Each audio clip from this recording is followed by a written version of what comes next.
What's going on, everyone? So Tyrese Haliburton didn't do a lot of playing for Team USA, but he did do a lot of recruiting.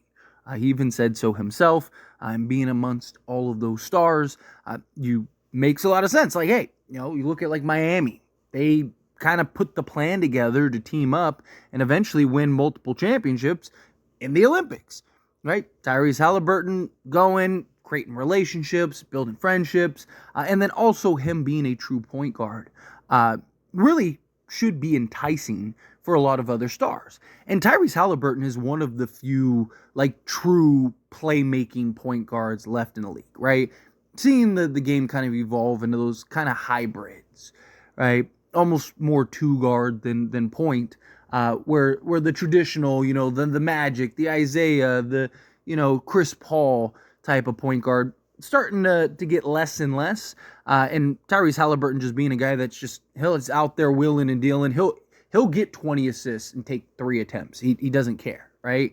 And that goes a long way for other stars that are like, hey, I want to go to, a team that I think I can win with, play alongside other quality talents, but I also want my 20 attempts or whatever. Tyrese Haliburton's like, hey, come here and I'll take care of you, right? So the Indiana Pacers, though, however, they're not this destination, right? They're not a place that you usually hear teams or players lining up to go join that team, right? You don't usually hear, players kind of being like, oh, man, you know what? I'm going to become a free agent or I'm going to request a trade to go to Indiana. But I do think with the new CBA, I think with just kind of, social media and brand deals and, shoe deals and all this stuff, the NBA has shifted in a lot of ways to where, if you really wanted to make an insane amount of money, you had to be in an LA, a Miami, a New York, right? You had to be in this big, high prolific market where now you see guys like Giannis in Milwaukee or, Anthony Edwards in Minnesota. Like, you don't need to necessarily be in these huge markets anymore to be a billionaire. I mean, the contracts alone are insane, no matter where you're at, no matter where you go. And you look at the Indiana Pacers, right? And they actually have a really solid core that the right star comes in, Indiana could be a powerhouse, right? I don't personally, and you may feel differently, so please let me know down in the comments, but I don't personally think and look at Indiana as a real contender. I know conference finals, I know that they were in the in-season tournament finals, and yet I think, the right matchups, I think the right, scenario, you can get there. But I also think if the Knicks were healthy, Indiana loses to the Knicks. And I just think, they're probably the 4th, maybe 5th best team in the Eastern Conference now. I think Celtics still going to be the Celtics. I think the Knicks are going to be the Knicks. I think they're going to be very good this year.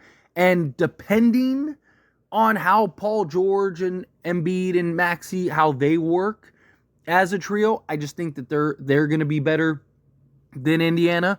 Obviously, health and things like that play a big role, play a big part. But assuming all things are kind of equal, I just look at those 3 teams as ahead of Indiana. But I don't think Indiana is that far behind.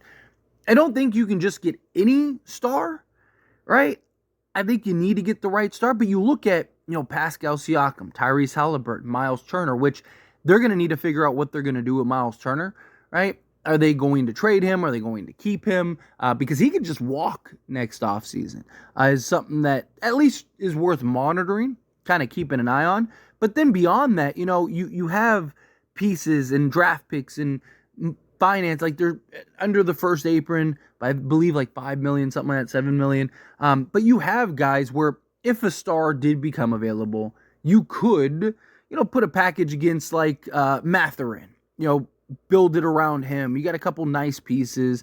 I think that they have some quality, just depth, and kind of got some decent upgrades this season. And I just think that they're going to be a good team. As far as a contender, I don't buy it. I don't. But again, if say a team like the Phoenix Suns, we'll use them as an example. If they're a disaster and it's just not working with Devin Booker, Kevin Durant, and a Bradley Beal, they're not going to be able to trade Bradley Beal. I mean, he's one, has a no trade clause. Two, has an insane contract. Only plays like 30 games a season. So you're looking at like Kevin Durant and Devin Booker. I think either of those guys make Indiana a contender, right? I do. I think if Indiana could persuade, a KD to come, right? Now you have a squad of like Haliburton, Siakam, Kevin Durant, Miles Turner, and then you go with like Nembhard or whomever. Obviously, it depends on what you end up trading to go get Kevin Durant. But, I mean, even just those four would just be insane. Would just be a really good roster and team. Like, again, if they can kind of get that right piece, that right star, I think Indiana's right there. And if you are a star, you got to be looking at Indiana and just going, man, like, they have a guy who can kind of keep everything in order, right? Be that kind of glue guy, right? Make sure everything is like sticking with the Suns. One of the Suns' biggest problems and why they were like the worst fourth quarter team in the league with Kevin Durant, Bradley Beal, and Devin Booker is because they didn't really have anybody to balance things out, right? It was a lot of like you go, I go, a lot of clunkiness at times, right? Where hopefully the idea for like the Suns is that, Tyus Jones is going to be able to come in and kind of be that guy, right? He's going to make sure that like, hey, I'm going to make sure that you guys get the best shot rather than you having to just go one-on-one isolation, heavy pull-up type game to close down the stretch, right? Having a guy in a Tyrese Haliburton that is going to get you the ball in your spots every time. And you just need to kind of be on your marker, so to speak, right? And Halliburton's going to make that work. Also, Siakam and his ability to kind of be that Swiss Army knife, do everything type guy. Miles Turner, him being a legit stretch big that can also block shots and stuff, right? Like, I look at this team in the Indiana Pacers and I'm just like, if you are a Devin Booker and one out, right? Just using somebody as an example, right? You got to look at least consider Indiana. At least look at, even if Indiana ends up having a trade like, say, a Miles Turner or something, I mean, just Siakam, Haliburton, and, like a Devin Booker would just be tough. Absolutely tough, right? And especially you're in the Eastern Conference, so you have multiple benefits, right? Like, that's why I actually like the idea of Paul George, because there was like rumors that Paul George may go back to Indiana. I actually really liked that idea because it was like that. I think Paul George in Indiana, now Indiana, I think is in that conversation with Boston, with the Knicks, depending on how things work out. But again, if you're looking at Indiana, right, you have a lot of benefits. Again, you're going to make the same amount of money as you would pretty much anywhere else in today's NBA. You are on a team that would be a real contender if you added another star.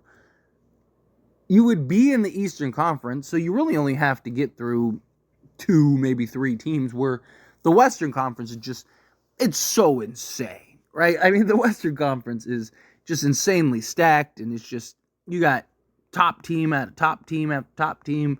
You could make an argument literally for like 8 to 9 teams in the Western Conference to win the NBA championship. Not just like, actually like come out the West and win.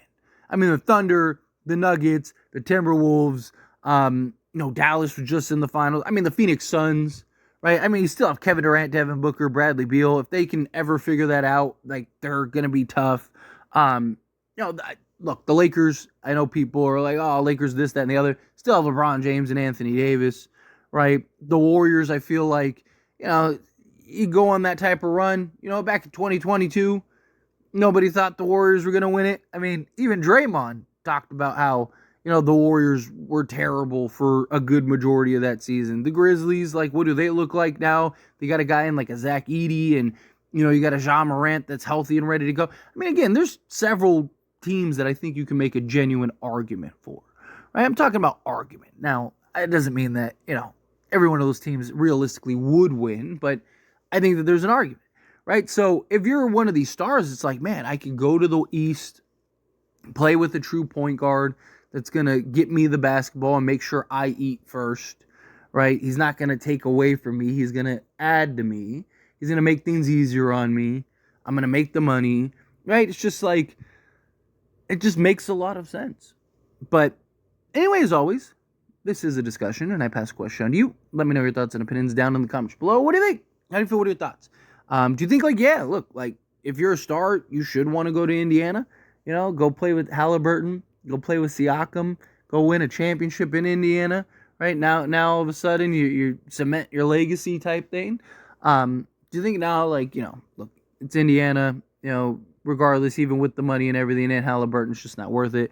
You know, I mean, you can make an argument there's more of a chance Haliburton ends up leaving at some point than another star going there, just based on the history. But, you know, Indiana's had some ridiculous teams, right? If it wasn't for, like, Malice in the Palace, Indiana probably might have won the championship that year. But, again, however you feel, whatever your thoughts are, love to hear it. Let me know down in the comments below. That being said, if you haven't liked this video, hit that like button. Helps me a lot. So we enjoy these types of videos, and I truly appreciate it. Not subscribe channel, hit that subscribe button. Turn on the bell notifications. Appreciate y'all. See you in the next one. Thank you.